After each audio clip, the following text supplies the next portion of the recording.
They can also sabotage your financial independence by controlling whether or not you work outside the home or not, and what happens to your paycheck if you do work. Right. If they control your paycheck where it goes automatically into an account that only they have access to, it really doesn't matter if you are working. If you can't access your own money, then you can't make that decision to leave if you need to. So we're going to get into ways to combat these things too.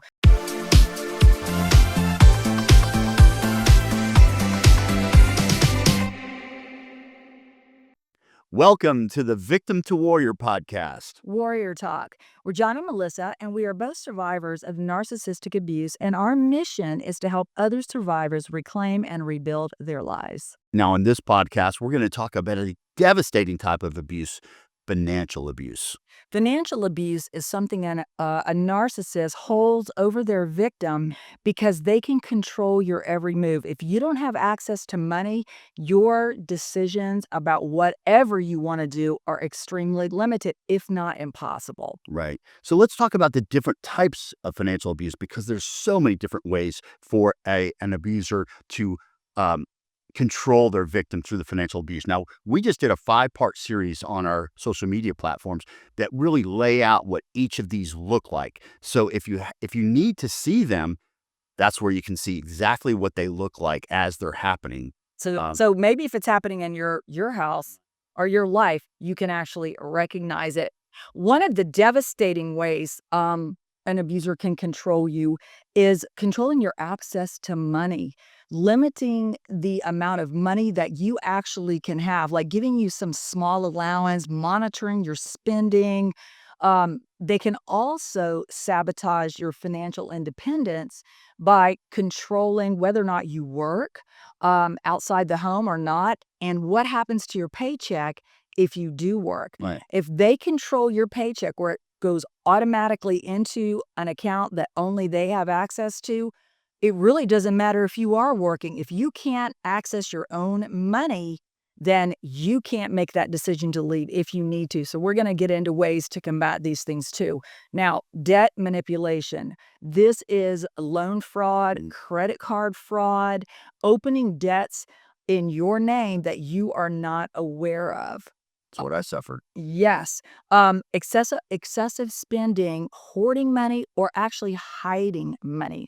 If they limit your spending and go through every single penny you spend, but they are spending on whatever and whenever, they are actually blowing money while they are leaving you almost penniless because you can't make decisions without money. They may be using threats or manipulation to control you, saying they're going to cut you off access. They're going to turn off the credit cards. When you don't have credit in your own name and you don't have access to funds in your own name, they can cut your access off, especially if you're just an authorized user. You need to be able to establish credit on your own. We'll also get into that. Yeah, and it's amazing how many of our clients are suffering right now. Exactly. And they didn't even realize they were only an authorized user until their access was denied. And then you can't do anything about it because it's not your credit card. Hiding financial information. This is a biggie because if you're going through legal procedures or you want to, or maybe your narcissist has asked for a divorce, if they've hidden all the financial information, it's very difficult for you to prove what they've done with the money.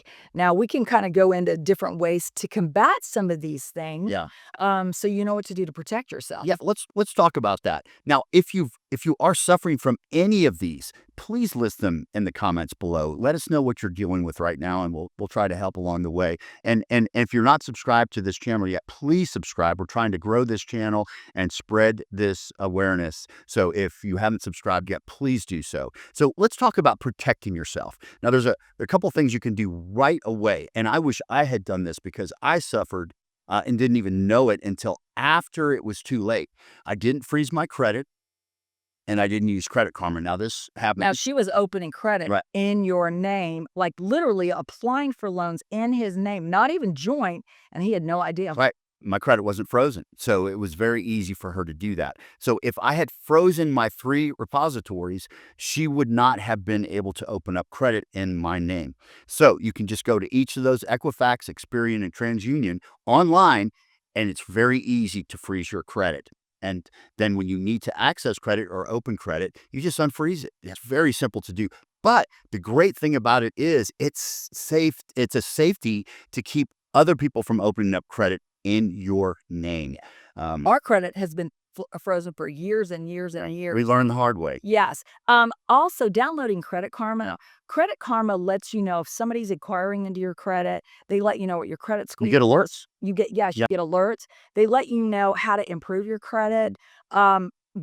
Maybe if you're qualified for a loan, we always recommend get a credit card in your own name, and set up an emergency fund. Right. This is hugely important because if you don't have money, like we said, your decision making is very, very limited. And if you do manage to get out, being financially desperate could be one of the reasons you go back, and you don't want to be part of that statistic.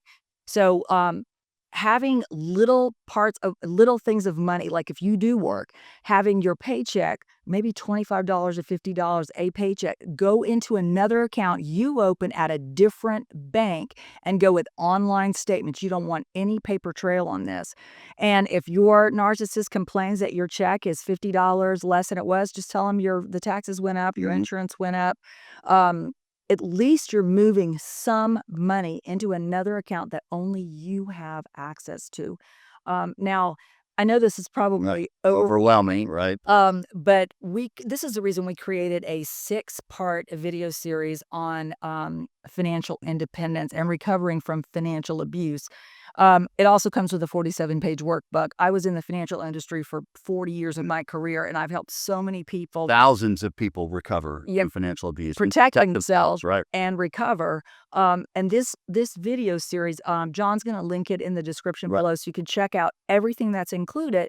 But it will walk you through freezing your credit, protecting yourself from identity theft, rebuilding your credit. If your credit has been ruined, a derogatory credit because of the abusive relationship, it gives you ways to rebuild and start rebuilding your credit score.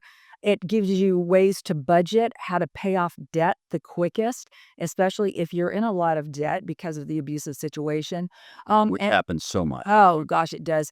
And how to set up an emergency fund and little tips and tricks on ways to do it, as well as keeping documents safe. Right. Because without those documents, it's very difficult to prove somebody has taken assets out of the marriage that you didn't know about. So, Right.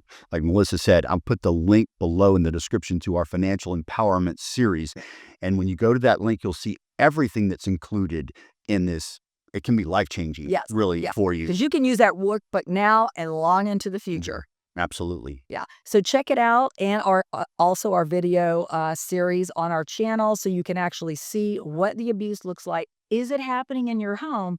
And ways to protect yourself. It'll be eye-opening. Yes, it will. So thank you guys for following us and tuning into our podcast, and we hope to see you next week.